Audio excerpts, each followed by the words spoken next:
कार्तिक के महीने में एक बेलपत्र, 3 शमी पत्र, बहुत ध्यान दीजिएगा। कार्तिक के महीने में एक बेलपत्र, 3 शमी पत्र। कार्तिक के महीने की दोनों अष्टमी में से किसी भी अष्टमी पर,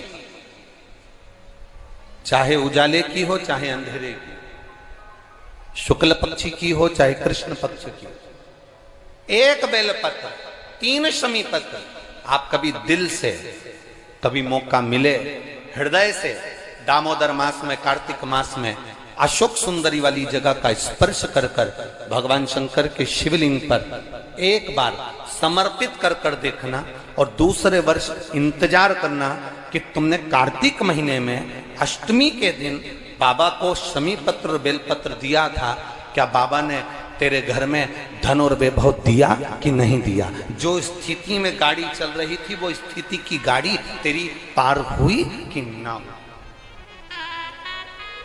कितने बेलपत्र? बोलो बोलो, जम के बोलो जरा। कितना शमी पत्र? ये जो कार्तिक महीने में दामोदर मास में आप एक बेलपत्र, 3 शमी पत्र अष्टमी के दिन, चाहे शुक्ल पक्ष की हो चाहे कृष्ण पक्ष की हो, दोनों अष्टमी में से किसी भी अष्टमी को जब आप समर्पित करें तो चंपेश्वर महादेव का नाम लेकर, कौन से महादेव? जम के बोलो जरा, सबकी आवाज आना चाहिए। चंपेश्वर महादेव, केवल चंपेश्वर महादेव का नाम लेकर आप अशोक सुंदरी का स्पर्श कराकर शंकर भगवान के शिवलिंग पर समर्पित करें। अशोक सुंदरी तो मालूम है ना सबको? ये जलाधारी, ये बीच में से जो 2 लाइन गई, गणेश कार्तिकेय, और बीच में एक लाइन जाती है मोटी सी शिवलिंग के सम्मुख में, उसको अशोक सुंदरी का स्थान कहा गया।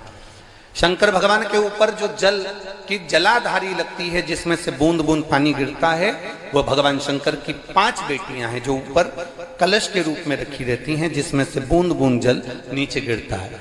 जया, विषहरा, श्यामली बारी, दौतली, देव, शिव जी की 5 बेटी। शंकर भगवान की 6ठी बेटी अशोक सुंदरी बीच में।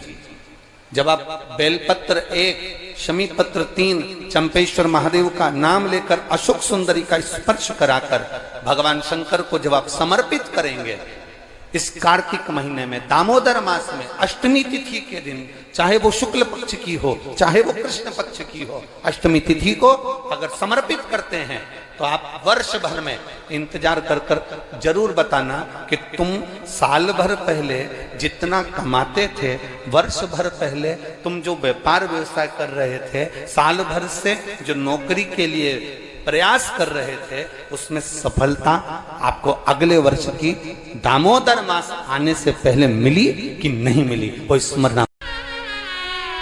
शंभु शरणे घड़ी रे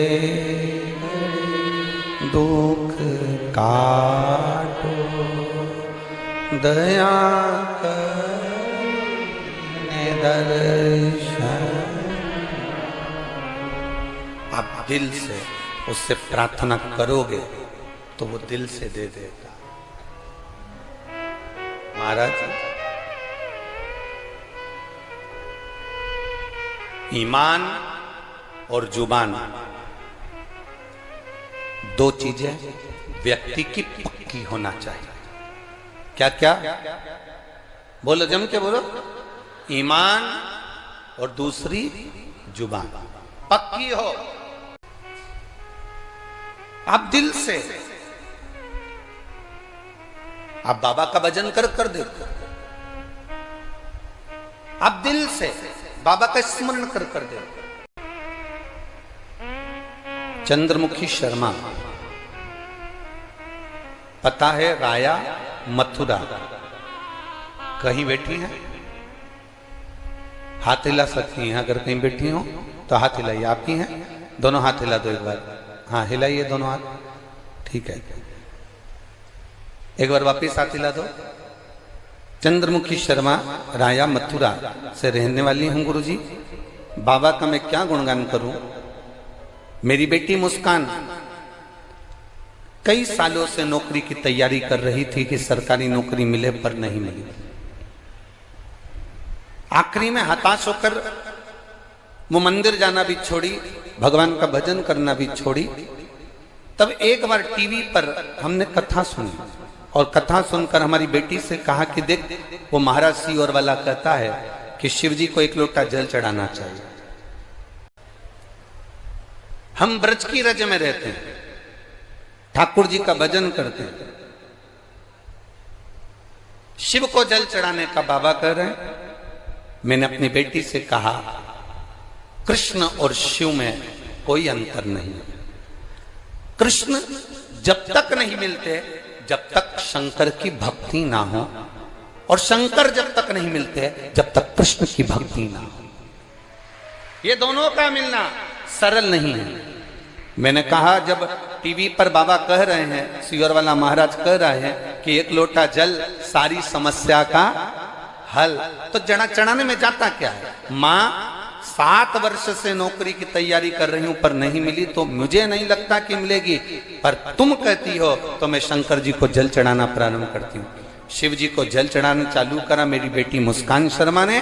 और बाबा का मैं क्या वर्णन करूं गुरुदेव, मेरी बेटी ने एग्जाम दिया और बाबा की कृपा से उसका इंडियन नेवी में हो गया। मैं बाबा को यहाँ प्रणाम करने के लिए आई हूँ। ये शिव तत्व है भक्ति, ओ घड़ी है शंभु। बैठिए बहन, हर हर महादेव। अर्थात शिव महापुराण की कथा कहती है, आपका विश्वास, आपकी भक्ति, आपकी दृढ़ता, आपका विचार जब दृढ़ नहीं होगा तब तक भगवान कैसे मिलेगा? दृढ़ बनकर बैठोगे, भगवान शंकर की आराधना दृढ़ बनकर करोगे, ईमान और जुबान पक्की रखकर आप शिव की अगर आराधना करोगे, तो अगर कथा मिल सकती है तो क्या मेरा महादेव नहीं मिल सकता? क्या मेरा शिव नहीं मिलेगा? अवश्य प्राप्त। ब्रज की रज में लोग आते हैं तो पेड़ों में कान लगाकर सुनते हैं राधा का नाम मिल रहा है। ब्रज की रज में लोग आते हैं तो वृक्षों के कान लगाकर सुनते हैं कि बंसी की धुन मिल रही है। हम कहते हैं इतने खो जाओ परमात्मा में, इतने खो जाओ परमात्मा में, इतने डूब जाओ भगवान में कि तुम्हें वृक्ष में कान लगाने की जरूरत ना पड़े। मेरा कृष्ण कन्हैया तुम जब चलो तो तुम में कान लगाकर तुम्हारे नजदीक में आकर खड़ा हो जाए, तो समझना कि ब्रज की रज में आना हमारा सार्थक हुआ।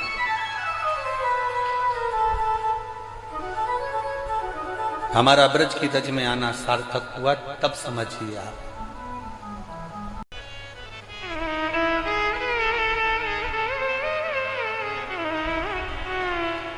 आप सब लोग ब्रज की रज में रहते हो। मीरा भगवान कृष्ण के पास जाती थी कि भगवान कृष्ण मीराबाई के यहाँ आते थे? बोलो जरा उत्तर दो।